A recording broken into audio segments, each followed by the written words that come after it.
Assalamualaikum warahmatullahi wabarakatuh. Halo semuanya. Sebelum kita mulai videonya, mari kita awali dengan sebuah perkenalan. Perkenalkan, nama saya Dayana Badrisa Farzena, absen 8 dari kelas X Akuntansi 2 SMK Negeri 1 Kudus. Di sini saya akan mengidentifikasi peristiwa-peristiwa hukum.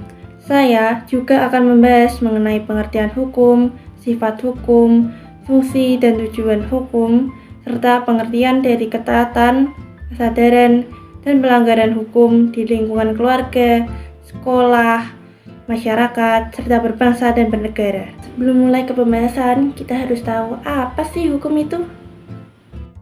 Jadi, hukum adalah sistem peraturan yang berisikan norma dan sanksi untuk mengatur kehidupan masyarakat. Hukum juga dapat dibentuk dengan dua cara, yaitu secara tertulis maupun tidak tertulis. Hukum juga bersifat memaksa, mengikat, serta berisi perintah ataupun larangan. Ada pula fungsi dan tujuan hukum, di mana hukum berfungsi sebagai mekanisme pengendalian sosial. Hukum juga bertujuan untuk menjaga keseimbangan kepentingan masyarakat agar semua masyarakat dapat merasakan keadilan dan ketertiban. Setelah kita tahu mengenai pengertian, fungsi, dan tujuan hukum, sekarang kita masuk ke pembahasan selanjutnya, di mana kita akan membahas mengenai pengertian ketaatan hukum dan kesadaran hukum, serta apa sih yang dimaksud dengan pelanggaran hukum itu. Let's go! Perlu kita ketahui bahwa ketaatan akan hukum adalah kesadaran dan kesetiaan masyarakat terhadap hukum yang diwujudkan dalam perilaku yang nyata. Ketaatan akan hukum memiliki arti yang hampir mirip dengan kesadaran akan hukum, di mana kesadaran akan hukum adalah kesadaran diri sendiri untuk tunduk dan patuh kepada hukum tanpa tekanan, paksaan, atau perintah dari luar. Nah, sekarang kita sudah masuk ke pengertian pelanggaran hukum. Apa sih pelanggaran hukum itu? Jadi, pelanggaran hukum itu adalah tindakan yang dilakukan oleh seseorang ataupun sekelompok masyarakat yang melanggar aturan dan tidak sesuai dengan hukum-hukum yang berlaku. Ada pula perilaku melanggar hukum, yaitu tindakan yang melanggar hak orang lain, melanggar norma-norma masyarakat, serta menimbulkan kerugian bagi orang lain. Dari poin-poin yang saya sampaikan sebelumnya, dapat kita simpulkan bahwa ketaatan hukum dan kesadaran hukum penting dimiliki oleh masyarakat untuk mewujudkan keadilan, ketertiban, dan kedamaian.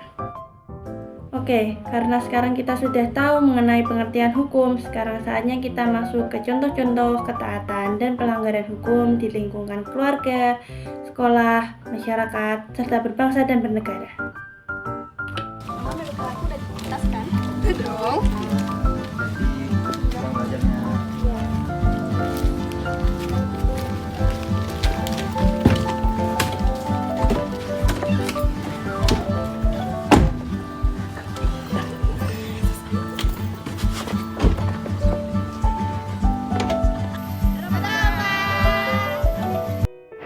Berikut adalah contoh taat hukum di lingkungan keluarga, di mana setiap anggota keluarga saling menyayangi satu sama lain dan menjalin komunikasi yang baik antar anggota, tanpa adanya kekerasan atau KDRT di dalam rumah tangga.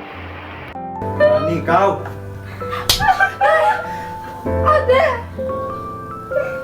Berani kalian lawan? Sementara berikut ini adalah contoh pelanggaran hukum di lingkungan keluarga, di mana terjadi KDRT kepada salah satu anggota keluarga dan telah melanggar UU Nomor 23 Tahun 2004 mengenai penghapusan KDRT.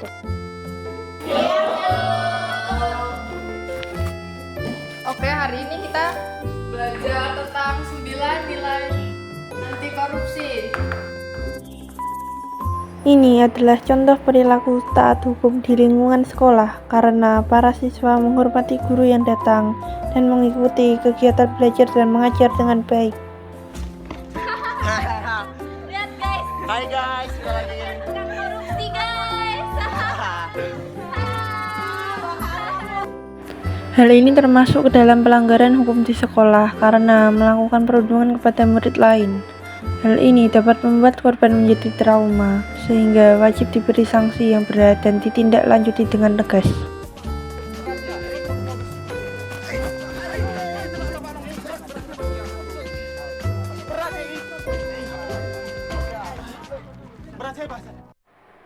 ini termasuk sikap taat hukum di lingkungan masyarakat karena mau membantu orang di sekitarnya yang kesusahan dan tidak merugikan orang lain. Kenapa sih ribut-ribut? Ganggu aja. Kenapa Mami?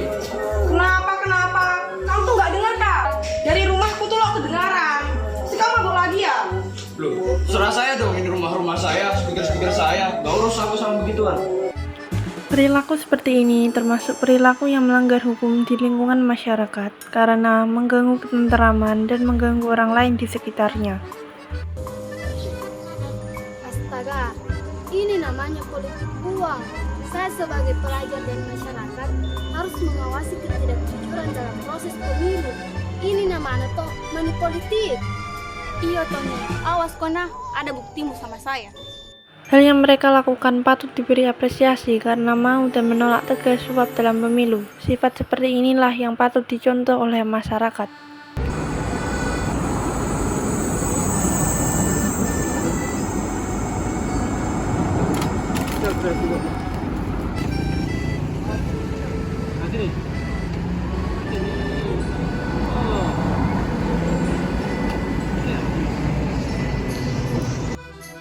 Tindakan yang mereka lakukan termasuk dalam pelanggaran hukum di lingkungan berbangsa dan bernegara karena telah merusak fasilitas umum dengan melakukan aksi vandalisme.